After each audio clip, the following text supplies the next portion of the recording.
Kris, Canada's governors general have been expensing taxpayers for thousands and thousands of dollars worth of clothing. Can you walk us through what the heck is going on with the governor general's clothing allowance? Okay, so this was some digging that was done here in Ottawa, and we have found how much the Governor General has been spending on clothes. Now, I have to be clear. This is not the first Governor General to blow a lot of money on questionable things. Also, we understand that the Governor General is symbolic of our head of state because we are living in a constitutional monarchy and she is the representative of King Charles III. We know she's not going to show up to a diplomatic meeting dressed from Winners, okay? Although you can find great deals there, I must say. So we get all that. The point here is that the Governor General is paid $378 per year. I know. Now add to that, she lives in a literal mansion. So I've been very fortunate to be able to be at Rideau Hall several times for different ceremonies. Many of the rooms are amazing. Okay. It's basically what you'd imagine to be like an English country estate, but in like micro form right in the heart of Ottawa. It's basically Kitty Corner from 24 Sussex. So she's not having to clip coupons right now. So she's living in a huge mansion. She has staff. All of her expenses are covered, and she's paid $378. But here's the thing, Carson. So, all that being understood, why did taxpayers get the bill for $2,500 on luxury wool suits? Why did we have to pay $1,100 on six pairs of shoes? Mhm. Who spends $875 on one blazer? Like, that is an astonishing amount of money. Okay, $495 on a dress. This was my favorite one, Carson. $330 on two silk camisoles. Sorry, Kris, I don't speak rich. Can you what is a camisole? I don't even know what that is. Is it Okay, like a well, shawl or a wrap kind of thing? every now and then I'm really happy to be like the girl speaker for the Taxpayers Federation. I had to explain this to Franco at like 6 in the morning when he phoned the other day. So, a camisole, Carson, is like a silky tank top. So, when you're going to the Oh. gym and you're wearing a tank top, okay, well, for ladies, they wear camisoles under their dresses quite often. Or if they've got like a business suit, say this came down too far and Mhm. it isn't that kind of show. You have to wear something underneath it, and it's usually a camisole, and it's basically a silky tank top with like a lacy thing at the top So is what a so camisole is. so taxpayers spent 330 bucks. 330 taxpayer smackaroos buying two lacy tank tops for the governor general? Are you serious? Yeah, and that is expensive. Like just saying, like you don't need to be shopping in the bargain bin to get camisoles, but you also don't need to blow more than $300 on camisoles. Well, Now, they're silk apparently, and that don't come cheap, so that would be part of it. Now, the whole reason that we're bringing this up is of course is this is all taxpayers' money. yeah. Like all of it, every nickel of this. And the office, the person of the Governor General, not her as an individual, Mary Simon, but the office of the Governor General is already paid a shocking amount of money. So for things like her shoes and her camisoles and stuff, like come on. She should be able to cover that kind of stuff herself. Now there was one thing that was on this list that I did think was different. So there was one of them was a 1,500 bucks on what is called a sealskin chest piece. Okay. So to me, that sounds pretty ceremonial, considering that she's First Nation as well. So to me, that should have been more in their kind of operating expense category or something. I don't know why that showed up on kind of her personal wardrobe allowance in incursion of cost Yeah, here. but Kris, come on, a $378,000 salary? I don't Yeah. think we need to be buying her any clothes, right? Like, that is a whole whack ton of money. That's far more than Yeah. most families in Canada make in a several years, right? Yes. Let alone every year. And like you were Yeah. touching on, she doesn't have a lot of the normal living expenses that normal Canadians have. Her house is paid for by the taxpayers. Yep. She has a staff that's fully funded by the taxpayer. She's Yep. making this $378,000 salary. That's more than BC's premier makes. I don't know if that's more than the prime minister makes. It Pretty would be, close. yeah, it would Yep. be right up there.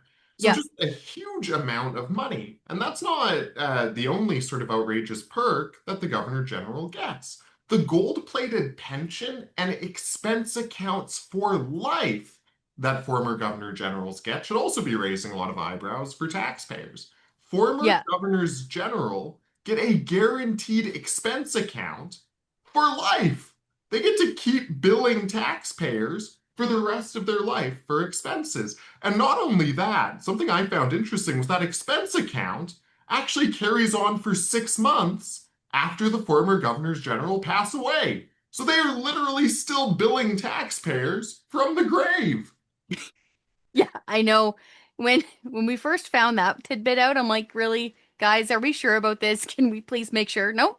Apparently, from the afterlife, there is still somehow billing for 6 months after that. And what blew me away, Carson, is that it's $200,000 a year for expenses. And this is for former governors general, So like former ones. so like Juliette Paillet, right? Yeah. Former Governor General. I think she was an astronaut before she kind of entered public life. She is still billing taxpayers, even though she's been out of office for years now. And she will Yep. continue to bill taxpayers until 6 months after she passes into the next one, apparently. Yeah.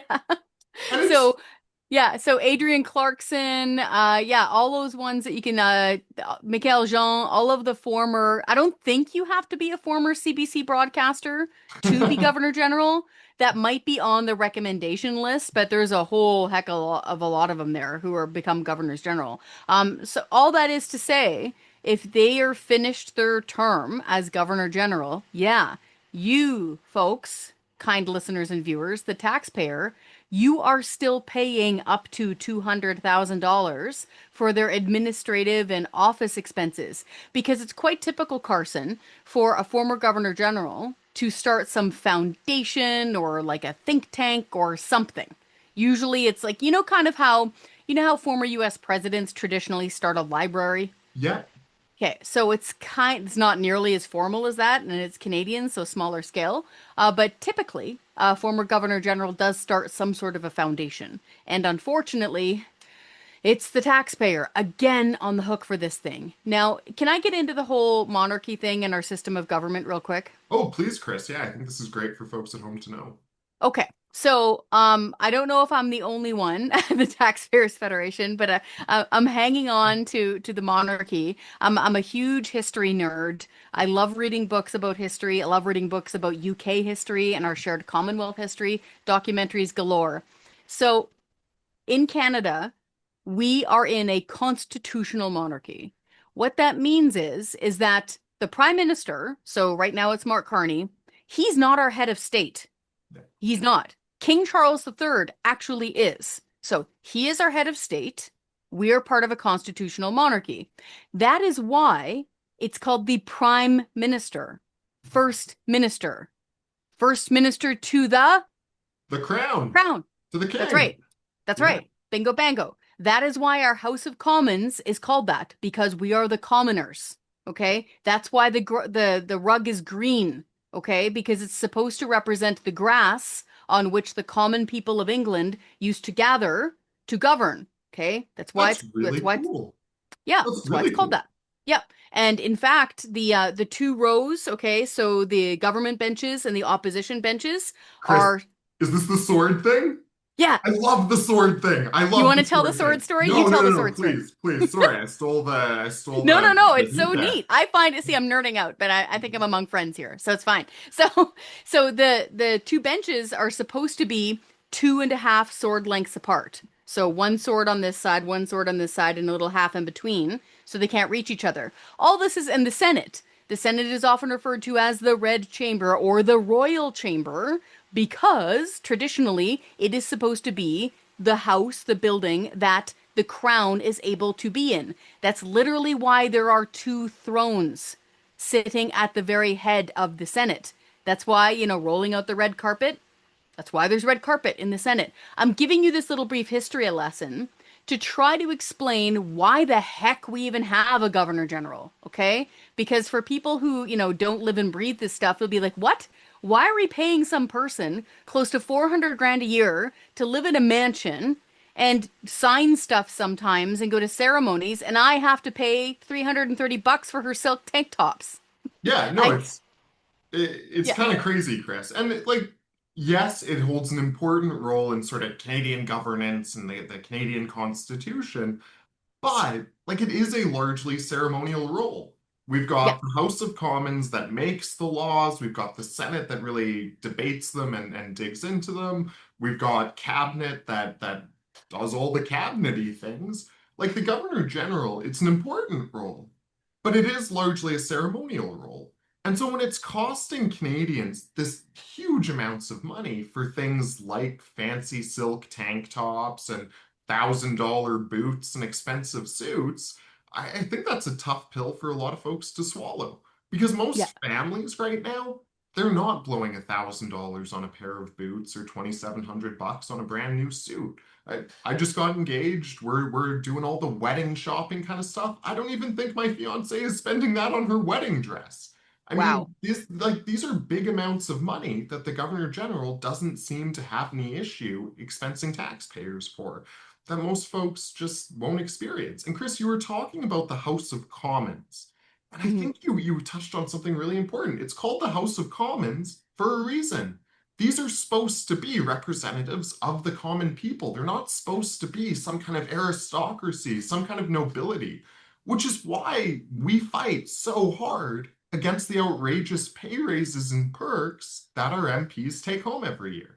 Right now, Canadian members of parliament in the House of Commons are making about $210,000 every year.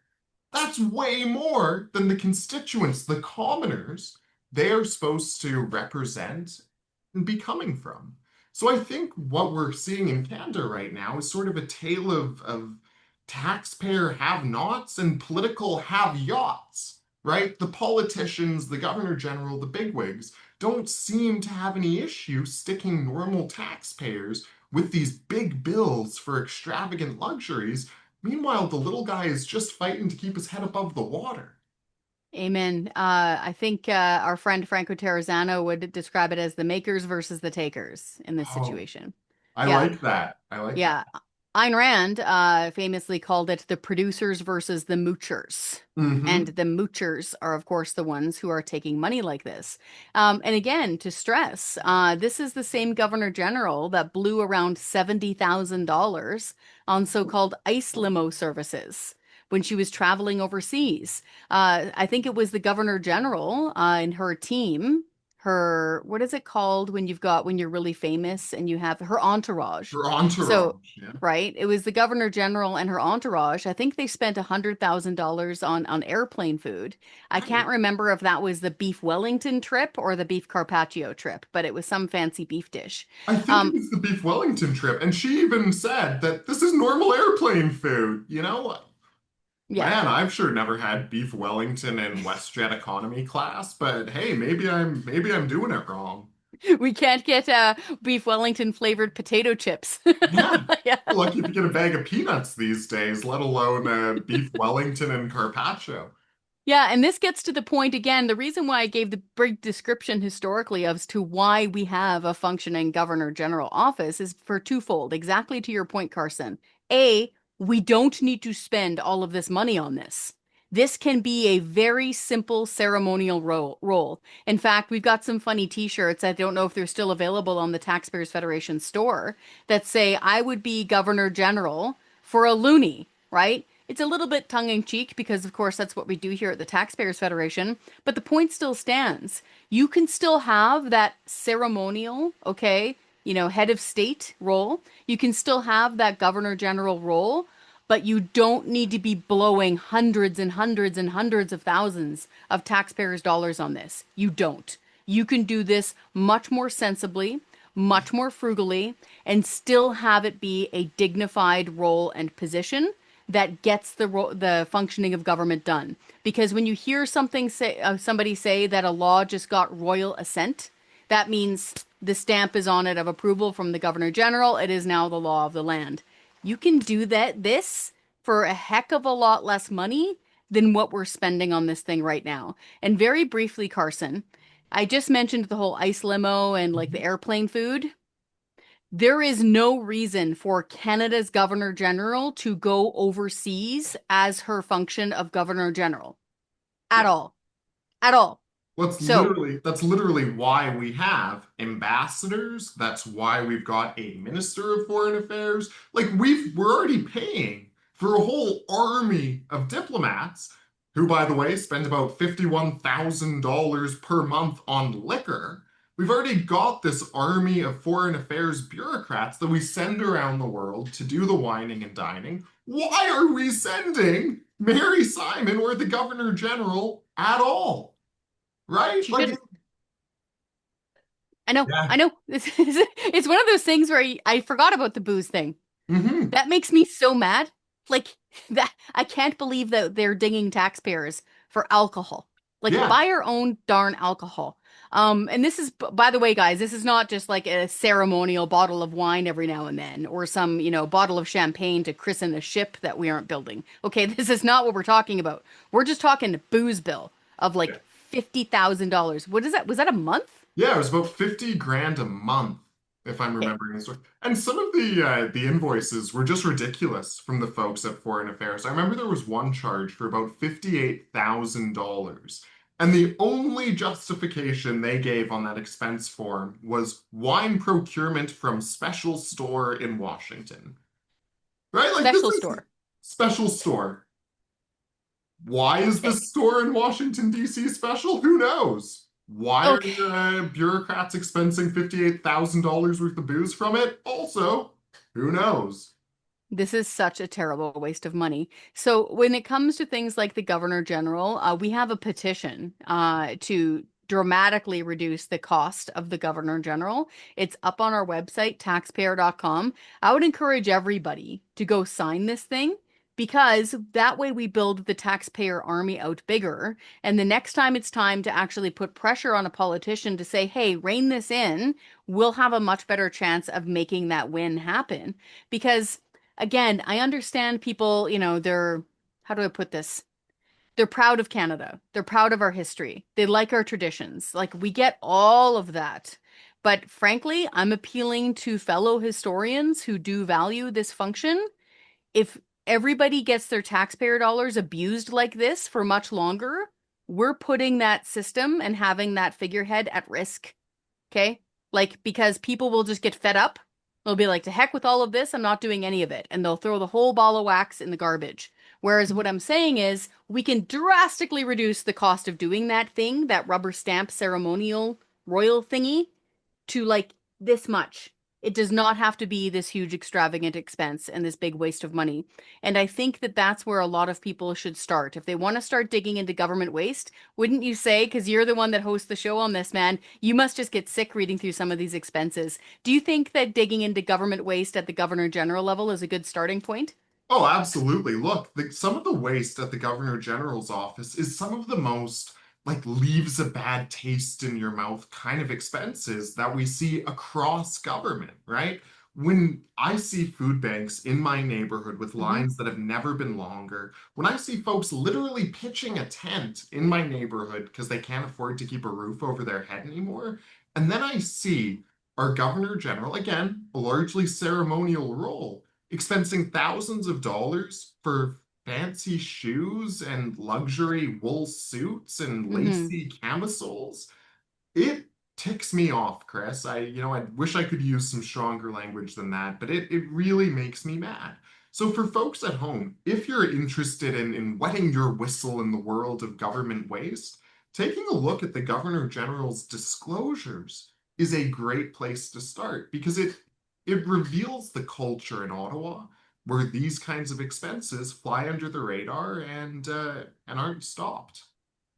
One last thing on this current Governor General, and that's been going on for a few years now. And again, this is about the role, okay? Like you could put anybody in there And if they're still getting this kind of money spent on them and they're still wasting money like this, we'll go after them. It's not about Absolutely. Mary Simon as an individual. It's about the expenses and the waste of taxpayers' money. This is where you'll hear people, especially Franco, mention famously that we blew $8 million on a barn.